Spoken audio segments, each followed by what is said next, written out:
on day 2, you have a bunch of conversations with Delilah about Julia, or not. You can kind of choose to have those conversations in any which way you see fit, being really open about your life, or lying, or just sort of playing it soft. And all of that stuff now comes to a head here on day 33.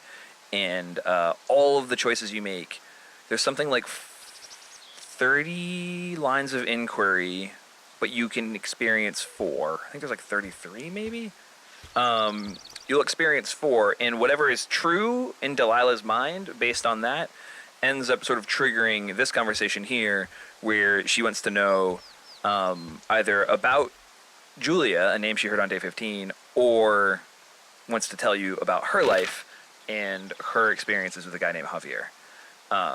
And a lot of players will play this game and never even know who Javier is. It might be you. You might not know that that character exists because of the way you talk to Delilah on day 2. You learn more about Delilah if you tell her less about yourself, if I'm not mistaken. It's actually the polls.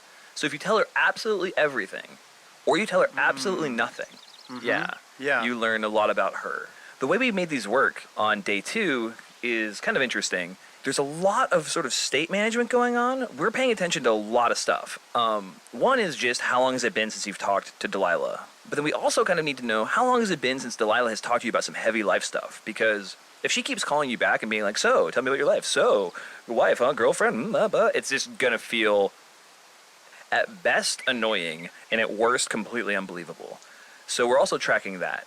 And then we also don't want Delilah calling you, like, all the time. Like, we don't want her calling you when we know there's a good chance you're about to discover something big in the mystery. Like, you're about to climb to the top of the wire on day 2. And we don't want her to be like, so, girlfriend? That would be bad.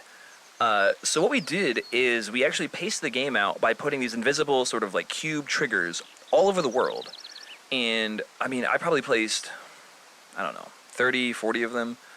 And as you enter them, the game just sort of asks itself, how long has it been since Delilah's called you? How long has it been she's talked about Delilah? And what is true? What does she know to be true about Julia? And it was a little hard to debug, but we built a pretty like clean looking, at least I tried to build a really clean looking state machine for it. But ultimately, I'm really happy with the way it played out, in that it feels like you are wandering through the world and the conversation unfolds naturally. But furthermore, it was really fun to actually build once I had it working, because I could pace the game by physically moving triggers around the world, where it was like, oh, that was too soon, like spread these apart, delete that one, put that one over here, put that one in this grove. And it was a really sort of satisfying way to tell this part of the story.